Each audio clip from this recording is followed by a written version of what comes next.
परमेश्वर पिता, हम आपका धन्यवाद करते हैं। आप महान हैं प्रभु, आप एक अच्छे पिता हैं और आपका वचन कहता है कि हर एक अच्छा दान और वरदान ज्योतियों के पिता से आता है। प्रभु, हम धन्यवाद करते हैं आपके लिखित वचन के लिए और हम धन्यवाद करते हैं आपकी उस महान पवित्र आत्मा के लिए जो सत्य का आत्मा है और हमें सारे सत्य में लिए चलता है। प्रभु, आज होने दे कि तेरे वचन का प्रकाशन तेरे लोगों के ऊपर प्रकट हो। प्रभु, होने दे कि आज वो उन बातों को देखें जो उन्होंने आज तक नहीं देखी और उस प्रकाशन को अपना बना लें। प्रभु, मैं धन्यवाद करता हूं उस अभिषेक के लिए जो इस जगह में है, जो मेरे ऊपर है, जिसके द्वारा प्रभु आज का वचन जब बोला जाता है तो प्रभु वो सटीकता से लोगों के हृदय तक उतरे और 100 गुना फल लेकर आए। प्रभु यीशु के नाम में आमीन। आप जानते हैं आपकी जो रियलिटी है, आपकी जो वास्तविकता है, वो आज तक आई है आपके 5 सेंसेस से, यानी आपकी 5 ज्ञानेंद्रियों से। जो कुछ भी आपकी रियलिटी है, आपकी वास्तविकता है, जो कुछ भी आप रियलिटी सोचते हैं, जैसा चाहे आप दुनिया को देखते हैं, अपने आप को देखते हैं, जो कुछ भी वो रियलिटी है, वास्तविकता है आपकी, वो आई आपके ज्ञानेंद्रियों से। जो आप देख सकते थे, जो आप सुन सकते थे, जो आप महसूस कर सकते थे, जो आप टेस्ट कर सकते थे, इसकी वजह से हमारी रियलिटी आई है। और क्योंकि हम लोगों ने शरीर में जन्म लिया तो शरीर की ज्ञानेंद्रियों से हमने क्या है, एक शारीरिक वास्तविकता को जाना। मगर दिक्कत ये होती है कि जब हम आत्मा से जन्म लेते हैं, यूहन्ना 3 में प्रभु यीशु मसीह ने कहा जो शरीर से जन्मा है वो क्या है, शारीरिक, और जो आत्मा से जन्मा है वो आत्मिक है। मगर जब हम आत्मा से जन्म ले लेते हैं उसके बाद भी हमारी रियलिटी शारीरिक ही रहती है। हम आत्मा से जन्म तो ले लेते हैं, हम कलीसिया आते हैं, पवित्र आत्मा का वरदान पाते हैं, अन्य भाषा में प्रार्थना करते हैं, मगर फिर भी हमारी जो वास्तविकता है वो प्रमुख तरीके से वही है जो हमारा शरीर, जो हमारी आंखें हमें बताती हैं, जो हमारा शरीर हमें बताता है। और आप जानते हैं परमेश्वर का वचन कहता है कि जो कार्नल है, यानी हिंदी बाइबल में लिखा है शारीरिक है, यानी जो अपनी ज्ञानेंद्रियों के चलाए चलता है वो कभी भी परमेश्वर को प्रसन्न नहीं कर सकता। हम रोमियो की पुस्तक में इसको देखते हैं, रोमियो 8:8 में देखिए क्या लिखा है, और जो शारीरिक दशा में है वह परमेश्वर को प्रसन्न नहीं कर सकता। यहां पे जो शब्द शारीरिक है और ऊपर जब आप देखेंगे इंग्लिश बाइबल में कार्नल लिखा है। कार्नल मतलब जो सेंसेस से चलता है, जो अपने ज्ञानेंद्रियों के चलाए चलता है। यानी अगर आप अपनी ज्ञानेंद्रियों के चलाए चलते हैं तो आप परमेश्वर को प्रसन्न नहीं कर सकते। जितना मर्जी उपवास रखना है रख लो, जितनी मर्जी प्रार्थना करनी है कर लो, मगर अगर शरीर की ज्ञानेंद्रियों के द्वारा चलोगे तो परमेश्वर को प्रसन्न नहीं कर सकते। कितने लोगों को मेरी बात समझ आ रही है? तो हम जीते कैसे, आप कैसे जी रहे हैं, हम लोग जी कैसे रहे हैं? हम लोग ज्ञानेंद्रियों के द्वारा जी रहे हैं। आप कार चला के आए, कैसे चला के आए? आंखों से आपने देखा आगे गाड़ी है, ब्रेक मारा। जो जी रहे हैं हम, खाना बना उसमें नमक तेज है, कैसे पता आपको? आपने देखा किचन में नमक तेज डाला किसी ने? नहीं, आपकी जीभ ने आपको बताया। आपके घर के ऊपर से एक प्लेन गया, उसकी आवाज आई, आपने देखा प्लेन गया?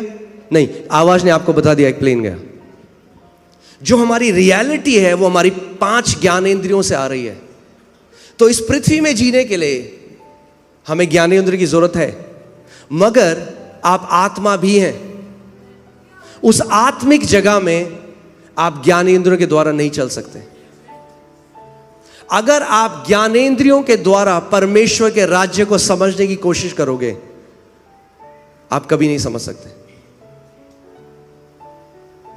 उसके लिए परमेश्वर ने आपको एक छठी ज्ञानेंद्रियां दी है जिसको 6th सेंस बोलते हैं, और वो है विश्वास। Faith is the sixth sense. विश्वास वो छठवीं इंद्री है जिसके द्वारा आप अनदेखी चीजों को देख सकते हैं, अनसुनी चीजों को सुन सकते हैं, जो यहां पर है ही नहीं उनको छू सकते हैं।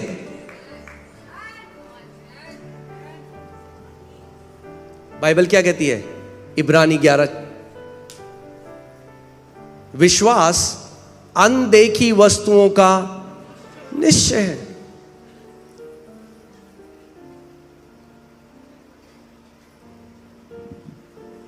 आमीन। अनदेखी वस्तुएं। सो हमें समझना है।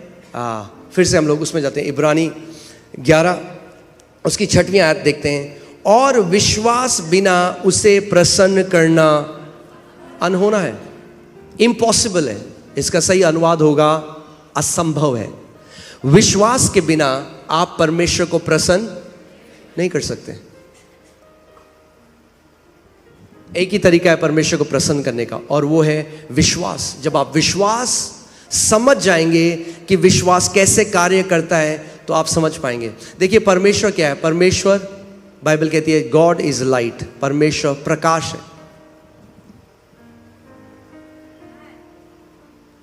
परमेश्वर ने जो पूरा अपना उसका जो राज्य है वहां पे अनगिनत स्वर्गदूत हैं। सब कुछ जो अपने राज्य की परमेश्वर ने सृष्टि करी वो लाइट के द्वारा करी। कैसे करी? प्रकाश के द्वारा। वो प्रकाश है, उसने प्रकाश के द्वारा सब कुछ बनाया। और आप जानते हैं मैं पृथ्वी की अभी लाइट की बात कर रहा हूं, परमेश्वर की नहीं। केवल एक उदाहरण के लिए कि आप समझ जाएं। पृथ्वी में जो लाइट हम देखते हैं इसकी स्पीड आपको पता है क्या है? 1 सेकंड में 7.5 बार ये पृथ्वी के चक्कर मार सकती है। 1 सेकंड में आप लाइट को नहीं देख सकते, उसका प्रकटीकरण देख सकते हैं, वो इतनी तेज है। सो जो स्वर्गदूत हैं हम उन्हें नहीं देख सकते। अगर उन्हें अपीयर होना है तो अपनी स्पीड बहुत स्लो करनी पड़ेगी कि आप उन्हें देख सकें। तो अगर आप अपनी ज्ञानेंद्रियों के तरह चलेंगे तो आप कभी परमेश्वर के राज्य में को नहीं समझ सकते। आप उससे वो जो चीज है वो नहीं ग्रहण कर सकते। बाइबल, इंग्लिश बाइबल में लिखा है carnal mind is enmity with God. यानी अगर आप शारीरिक हैं, यानी अपने ज्ञानेंद्रियों की तरह चलते हैं, तो वो दुश्मनी है परमेश्वर के लिए।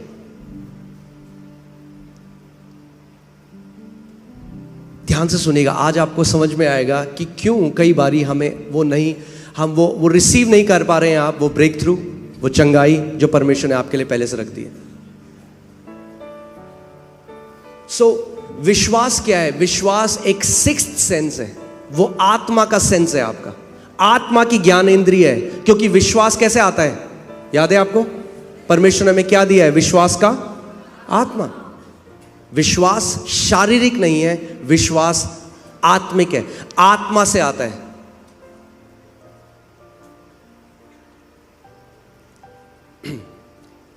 कितने लोग यहां पर विश्वास करते हैं कि प्रभु यीशु मसीह क्रूस पे गया और तीसरे दिन मुर्दों में से जिंदा हो गया? ओके। कितने लोगों ने देखा उसको जाते हुए क्रूस में? नहीं देखा आपने। कितने लोग यहां मानते हैं कि उनका नाम जीवन की पुस्तक में लिखा गया? अपने हाथ को दिखाइए। क्या पढ़ा है आपने अपना नाम जीवन की पुस्तक में? आप समझ रहे हैं मैं क्या कह रहा हूं? हमारा उद्धार भी विश्वास, जो ज्ञान जो आपने नहीं देखा उस पर विश्वास करके हुआ।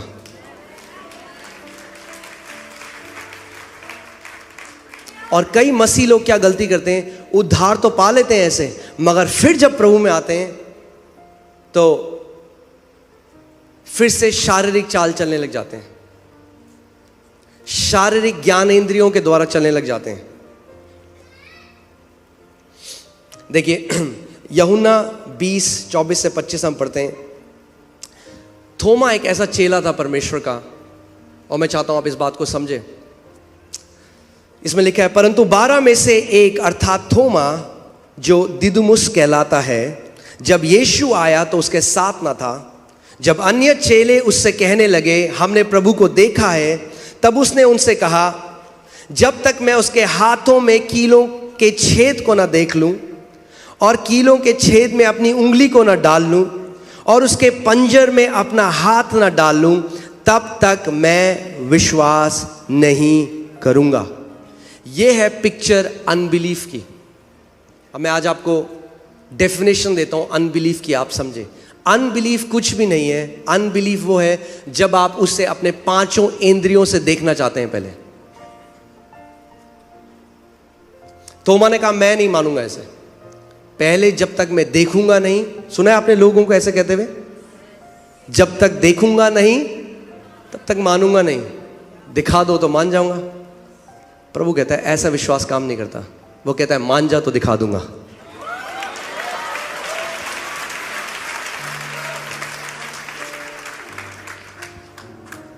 अगर दिखा दे तो हर कोई मान लेगा, उसमें मानने वाली बात क्या है?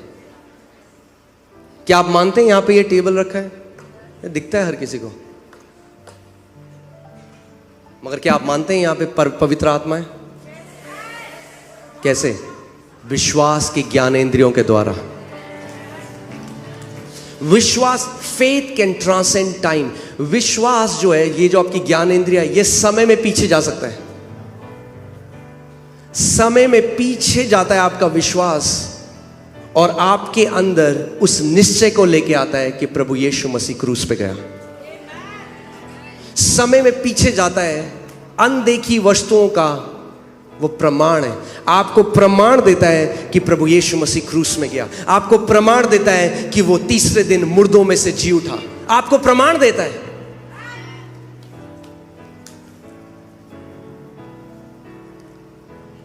आमीन। इसीलिए कई मसीह लोग समझते नहीं है विश्वास क्या है।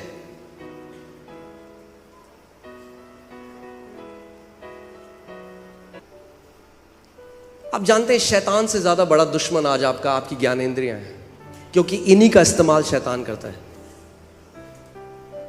उसने क्या बोला ईव को, हवा को क्या बोला? देख उस फल को, देख तो सही एक बारी, देख।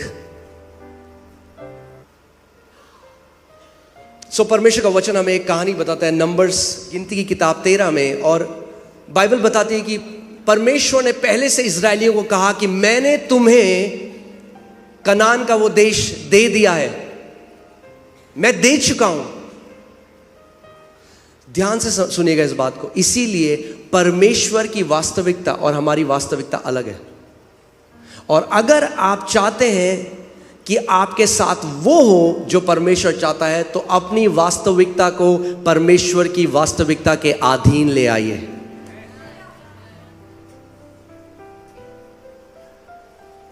परमेश्वर का वचन कहता है कि उन्होंने बोला कि परमेश्वर ने उनको वो दे दिया, कनान का देश उनको दे दिया। और फिर मूसा ने जो है 12 जासूस वहां पे भेजे, 12 स्पाइस भेजे, 12 जासूस भेजे, जो एक रिपोर्ट लेकर आए, है ना। डॉक्टर की रिपोर्ट मिलती है, बच्चों को स्कूल की रिपोर्ट मिलती है। ये जो 12 जासूस थे, ये उस कनान के देश में गए कि एक रिपोर्ट लेकर आए और इजराइल के लोगों को और मूसा को रिपोर्ट दें। और 40 दिन वहां रह के उन्होंने देखा सब कुछ। और बाइबल बताती है 10 जो उसमें जासूस थे, बाइबल कहती है वो ईविल रिपोर्ट लेकर आए, एक विकेड रिपोर्ट लेके आए।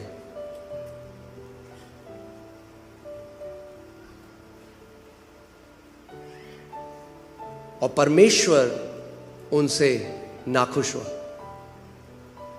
अब जो रिपोर्ट वो लेकर आए उसमें कोई गाली गलौच नहीं था, उसमें कोई गंदी बात नहीं थी। फिर परमेश्वर उसको ईविल रिपोर्ट क्यों कह रहा है? या आप हिंदी में क्या बोलेंगे इसको? दुष्ट, एक दुष्ट रिपोर्ट लेके आए। तो नकारात्मक नहीं, वो दुष्ट है। परमेश्वर की नजर में वो दुष्ट रिपोर्ट थी, वो ईविल रिपोर्ट थी। जबकि उन्होंने कुछ भी ऐसा गलत नहीं बोला, पर उनकी रिपोर्ट किस पे थी? अपनी ज्ञानेंद्रियों में। उन्होंने कहा ये जो दानव है वहां पर इतने लंबे और चौड़े हैं, हम तो इनके सामने टिड्डी जैसे हैं। वो भूल गए परमेश्वर ने क्या कहा था।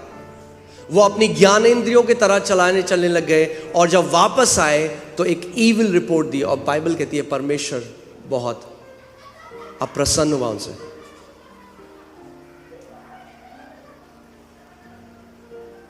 आमीन। परमेश्वर नाखुश हुआ उनसे। और वहीं पे 2 और जासूस थे, जब वो आए तो बाइबल बताती है उन्होंने एक अच्छी रिपोर्ट दी। और उनकी रिपोर्ट क्या थी? उन्होंने कहा अरे ये क्या है ये दानव, हम यूं जाकर अभी उस जगह को ले लेंगे क्योंकि परमेश्वर ने हमें पहले से वो दे दिया है। परमेश्वर दे चुका है, परमेश्वर दे चुका है। परमेश्वर को देने की जरूरत नहीं है, हमें लेने की जरूरत है। परमेश्वर अपनी वास्तविकता में आपको चंगा कर चुका है। अगर अब आप प्रार्थना करें प्रभु मुझे चंगा कब करेगा, तो आप ज्ञानेंद्रियों की तरह चलाए चल रहे हैं, और वैसा अविश्वास परमेश्वर को प्रसन्न नहीं करता।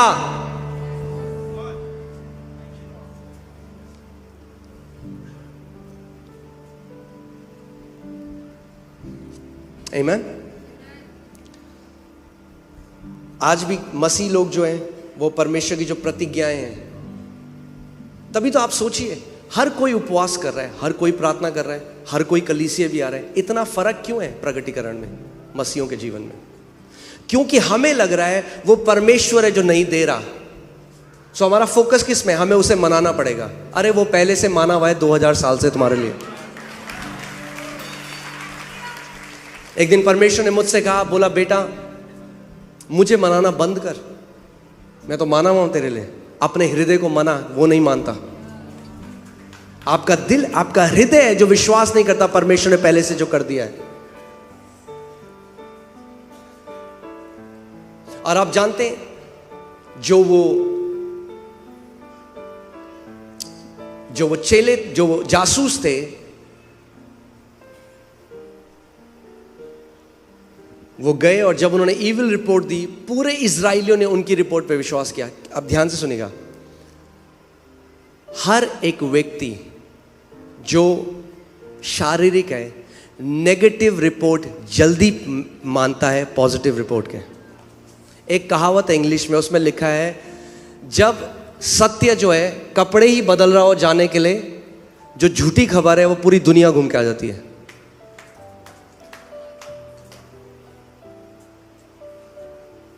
आप किसी को परमेश्वर का सत्य बताएंगे नहीं मानेगा। आप कोई नेगेटिव न्यूज़ दो, पूरी फैल जाएगी, हर जगह, सब जगह फैल जाएगी। क्योंकि हम किस पे मानते हैं? अपनी ज्ञानेंद्रियों की रिपोर्ट पे। मगर परमेश्वर कह रहा है, इसीलिए यशायाह की पुस्तक में उसने कहा किसने, who has believed our report. अरे हमारी रिपोर्ट कौन मानता है? क्योंकि जो हमारी रिपोर्ट मानता है, परमेश्वर का वचन कहता है मेरा भुजबल उसके जीवन में प्रकट होता है। यानी अगर आप चाहते हो कि परमेश्वर का भुजबल, उसकी सामर्थ आपके जीवन में प्रकट हो, आपको जो परमेश्वर का वचन कहता है वो मानना पड़ेगा अपनी ज्ञानेंद्रियों से ऊपर। या तो आप अपने सेंसेस से चल रहे हैं, या आप परमेश्वर के वचन में जो उसने लिखा है उससे चल रहे हैं। फास्टिंग का मतलब कई लोग सीखे ही नहीं आज तक। वो सोचते हैं भूखा रहेंगे, भूख हड़ताल है, भूखा रह के जब मैं रोऊंगा तो परमेश्वर देगा। फास्टिंग का मतलब ये नहीं था। मत्ती 4:4 में प्रभु ने कहा मनुष्य केवल रोटी से जीवित नहीं रहेगा। फास्टिंग का मतलब ये था कि आप समझ जाओ कि आपके जीवित रहने का जो फाउंडेशन है वो परमेश्वर का वचन है। वचन के द्वारा आप जीवित रहते हो, रोटी के द्वारा नहीं। आपको जो रोटी होती है वो आपके शरीर को स्ट्रॉन्ग करती है, आपके ज्ञानेंद्रियों को स्ट्रॉन्ग करती है। जो वचन है वो आपके विश्वास की जो ज्ञानेंद्रिय है उसको स्ट्रॉन्ग करता है। और परमेश्वर का वचन कहता है केवल रोटी खाकर तुम जीवित नहीं रह सकते, तुम्हें मेरा वचन खाना पड़ेगा।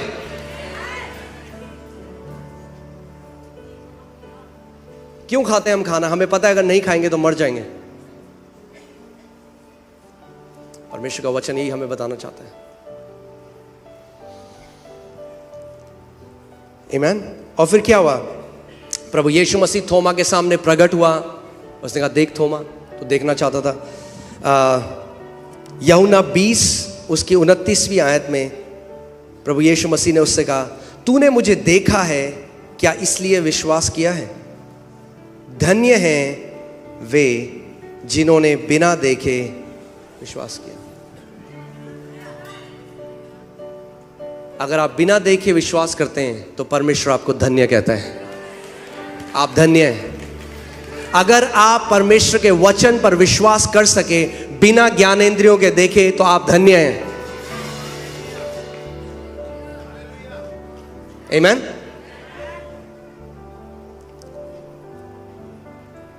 ठीक है, मैं आपको शिक्षा देना चाहता हूँ आज।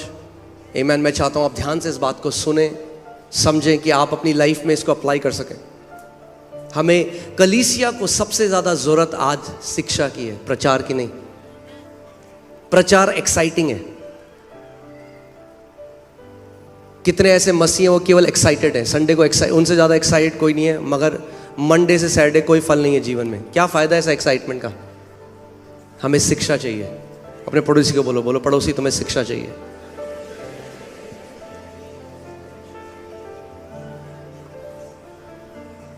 आमीन। दूसरा कुरिन्थियों 5:7 में लिखा है, क्योंकि हम आंखों देखी बातों पर नहीं बल्कि विश्वास पर चलते हैं। आप जानते हैं विश्वास का सबसे बड़ा जो दुश्मन है वो आपके 5 सेंसेस हैं, आपकी 5 ज्ञानेंद्रियां हैं। किसी का शरीर है, उसमें एक ग्रोथ हो गई, डॉक्टर ने कहा कैंसरस है। उसने वचन पढ़ा यशायाह 53:5 और उसमें लिखा है उसके कोड़े खाने से हम चंगे हो चुके हैं। ना वो मुंह से तो बोलते हैं कलीसिया में आके, मगर क्या है, एक लड़ाई है ज्ञानेंद्रियों में और विश्वास के बीच में, और जिसकी बात को वो मानेंगे वही जीतेगा। वैसे ही जैसे इजरायलियों ने 10 जो जासूस थे उनकी खबर मानी। अगर आप आज यहां पर आए हैं और डॉक्टर ने आपको एक नेगेटिव रिपोर्ट दी है, एक लड़ाई है 2 रिपोर्टों के बीच में, एक लड़ाई है। डॉक्टर की रिपोर्ट जो कहती है आपके पास कुछ ही महीने हैं जिंदा रहने के लिए, और परमेश्वर की रिपोर्ट जो कहता है उसने कोड़े खाए और उसके कोड़े खाने के द्वारा तुम चंगे हो चुके हो। और ये दोनों रिपोर्टें विपरीत हैं, एक दूसरे के बिल्कुल उल्टी बातें बोलती हैं। डॉक्टर की रिपोर्ट जो कह रही है वो झूठ नहीं बोल रहा, उसने चेक किया आपका ब्लड, माइक्रोस्कोप के अंदर देखा उसको, मगर वो रिपोर्ट कैसे आई? ज्ञानेंद्रियों के द्वारा। मगर इस आयाम में ऊपर एक आयाम है जो यहां को चीजों को बदल सकता है, और वहां के आयाम की एक रिपोर्ट कहती है कि जब तू पैदा भी नहीं हुआ था तो मैंने तेरे लिए कोड़े खाए ताकि मेरे कोड़े खाने के द्वारा तू चंगा हो गया है। अब प्रभु कहता है तेरे ऊपर है, तू किस बात पे विश्वास करेगा? जो तेरी ज्ञानेंद्रियां तेरे को कहती हैं, दिल्ली का बेस्ट डॉक्टर कहता है, या मेरा वचन जो तेरे को कहता है? वो कहता है तेरे ऊपर है, तू चुन। व्यवस्था विवरण की पुस्तक में वो कहता है देख मैंने तेरे सामने जीवन और मृत्यु को रखा है, मगर जीवन को चुन ताकि तू और तेरी पीढ़ियां जीवित रहें। हर समय हमारे पास एक चॉइस है, निर्णय करना है कि हम शारीरिक जो हमारी आंखों ने देखा, जो कानों ने सुना, क्या हम उस पर विश्वास करेंगे, या जो परमेश्वर के वचन बोलता है उस पर विश्वास करेंगे। इसीलिए बाइबल कहती है शरीर पर मन लगाना मृत्यु को लेकर आता है।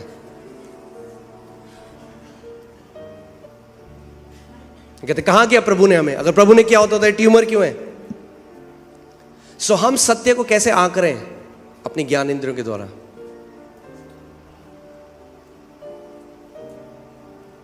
हम कह रहे हैं जब वो ट्यूमर चला जाएगा तब मैं मानूंगा मैं चंगा हो गया। प्रभु कह रहा है तू मान, तू चंगा हो गया, वो ट्यूमर चला जाएगा।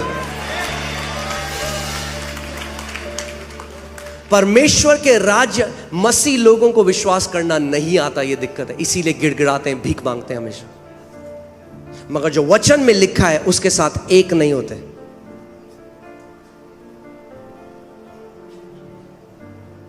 उसका वचन कहता है believe and you will see the glory of God. मान ले, प्रतीति कर ले जो मैं कहता हूं, और तू मेरी महिमा को देखेगा।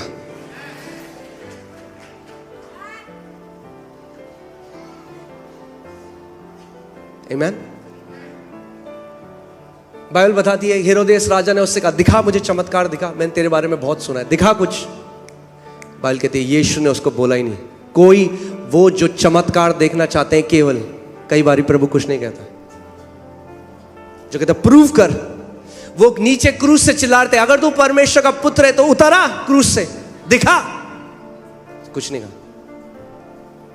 मगर वहीं पे एक चोर था उसके बगल में, उसके पास कोई शारीरिक प्रूफ नहीं था कि यह राजा है, मगर एक ज्ञानेंद्री के द्वारा उसने जान लिया कि जो क्रूस में मेरे बगल में है वो एक आम आदमी नहीं है, वो प्रभु है। उसने कहा, हे प्रभु, आज जब तू अपने राज्य में जाए तो मुझे मत भूलना। यीशु ने कहा, आज रात को तू मेरे साथ स्वर्ग में होगा। उसने कोई उपवास नहीं रखा था, उसने कोई फास्टिंग नहीं करी थी, उसने कोई चर्च नहीं ज्वाइन किया था। उसने क्या किया? उसने विश्वास किया कि यीशु प्रभु है और इतना काफी है।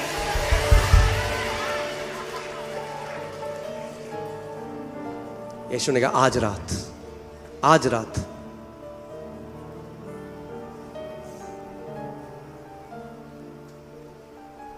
अगर हम इन आंखों के द्वारा चलेंगे तो मर जाएंगे।